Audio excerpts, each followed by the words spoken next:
ఈరోజు స్టాక్ మార్కెట్లో ముఖ్యంగా చూసుకుంటే కంటిన్యూగా వీక్లీ స్టార్ట్ డే ట్రేడింగ్ అయితే నెగిటివ్లోనే స్టార్ట్ అయిపోయింది. క్లోజ్ అవ్వడం కూడా నెగిటివ్లోనే క్లోజ్ అవ్వడం జరిగింది.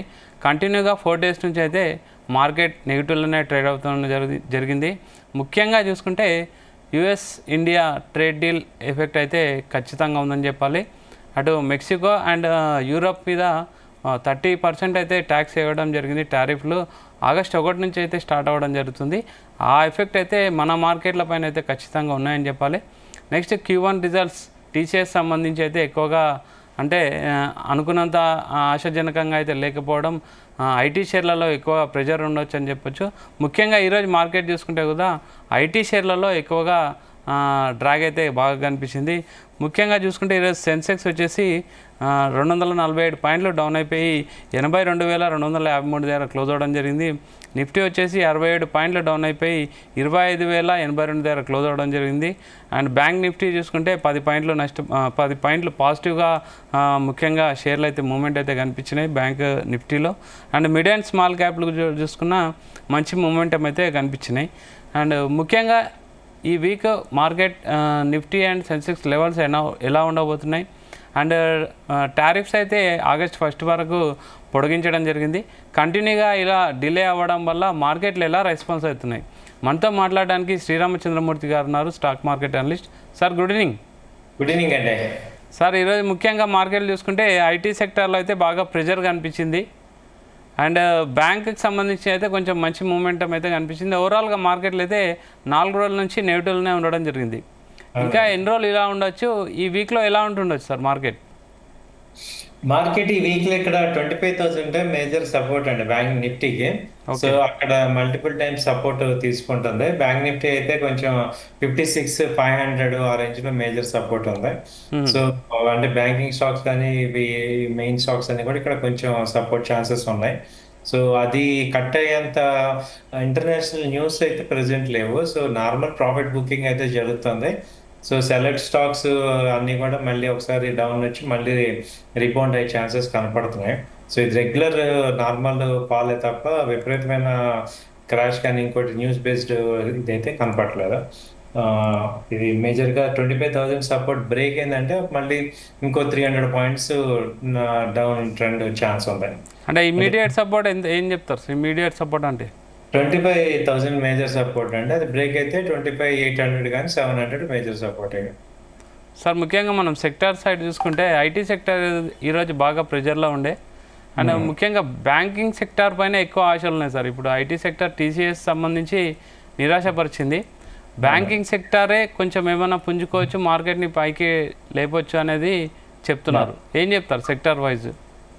అవునండి, బ్యాంకింగ్ సెక్టర్స్ ఇప్పుడు ఇవాళ కూడా బ్యాంకింగ్ SBI 2.2% పెరిగింది. ఇంకా మార్కెట్ ఫాల్ అయినా బ్యాంకింగ్ బాగానే పెరిగింది. ICICI బ్యాంక్ పాజిటివ్ గానే వచ్చింది, యాక్సిస్ పాజిటివ్ గానే వచ్చింది.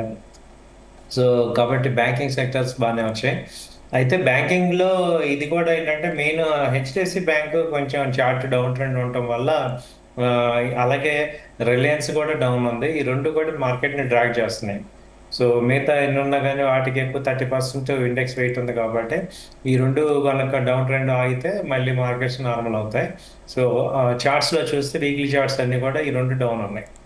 ఇది రిలయన్స్ని HDFC బ్యాంక్ కాబట్టి కొంచెం ట్రెండ్ వీక్ కనబడుతుంది. బట్ దీనికి సపోర్టింగ్ చూస్తే యాక్సిస్ బ్యాంక్ పాజిటివ్ వచ్చింది, అలాగే ICICI కూడా పాజిటివ్ వచ్చింది కాబట్టి బ్యాలెన్స్ అవుతుంది.